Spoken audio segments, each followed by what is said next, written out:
सोचिए, जब पत्थर भी मोम की तरह पिघल जाएं, तो उस रथ की रफ्तार कितनी भयंकर रही होगी। बिहार के राजगीर की कठोर चट्टानों पर आज भी बने ये गहरे निशान मानो जोर जोर से महाभारत की कहानी सुना रहे हैं। कहा जाता है कि ये निशान किसी साधारण योद्धा के नहीं, स्वयं भगवान श्री कृष्ण के रथ के पहियों के हैं। लेकिन आखिर ऐसी क्या आपात स्थिति थी कि नारायण को इतनी तेज गति से यहां आना पड़ा? इसका कारण था मगध का एक अत्यंत शक्तिशाली और निर्दयी राजा जरासंध। वो भगवान शिव का परम भक्त था और युद्ध में लगभग अजेय माना जाता था। उसने एक एक करके 95 से अधिक राजाओं को पराजित कर उन्हें अपनी कारागार में कैद कर रखा था। उसकी भयानक प्रतिज्ञा थी, जैसे ही वो 100 राजाओं को बंदी बना लेगा, वो एक ही रात में सभी की बलि महाकाल को अर्पित कर देगा। निर्दोष राजाओं को बचाने के लिए श्री कृष्ण, भीम और अर्जुन तुरंत राजगीर की ओर निकल पड़े। कहा जाता है कि रथ की तीव्र गति से पहाड़ों की चट्टानों पर पहियों के गहरे निशान बन गए, जो आज भी दिखाई देते हैं।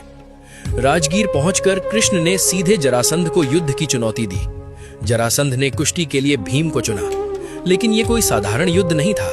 जब भीम उसे चीरकर 2 टुकड़ों में फेंकते तो एक अद्भुत चमत्कार होता। दोनों हिस्से फिर से जुड़ जाते और जरासंध हंसने लगता। इस रहस्य की जड़ उसके जन्म में छिपी थी। मगध के राजा बृहद्रथ को संतान नहीं थी। एक तपस्वी ऋषि ने उन्हें आशीर्वाद स्वरूप एक दिव्य फल दिया। राजा ने वो फल अपनी दोनों रानियों में बांट दिया।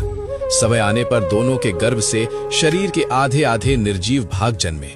डरकर राजा ने उन टुकड़ों को जंगल में फेंकवा दिया। वहीं जरा नाम की एक राक्षसी ने जब दोनों हिस्सों को जोड़ दिया तो एक जीवित बालक प्रकट हुआ। इसी कारण उसका नाम पड़ा जरासंध। यही कारण था कि युद्ध में वो बार बार जीवित हो जाता था। लगातार 13 दिनों तक भयंकर कुश्ती चलती रही। 14वें दिन श्री कृष्ण ने एक घास का तिनका उठाया, उसे बीच से फाड़कर दोनों हिस्सों को उल्टी दिशा में फेंक दिया। भीम तुरंत संकेत समझ गए। उन्होंने जरासंध को फिर से चीरकर दाएं हिस्से को बाईं ओर और बाएं हिस्से को दाईं ओर फेंक दिया। इस बार उसके शरीर के भाग कभी नहीं जुड़ पाए और इस प्रकार उस महान योद्धा का अंत हो गया। कहा जाता है कि राजगीर की चट्टानों पर बने हुए निशान आज भी इस दिव्य लीला के साक्षी है, जो बताते हैं कि जब धर्म की रक्षा की बात आती है तो स्वयं नारायण भी समय से पहले पहुंच जाते हैं।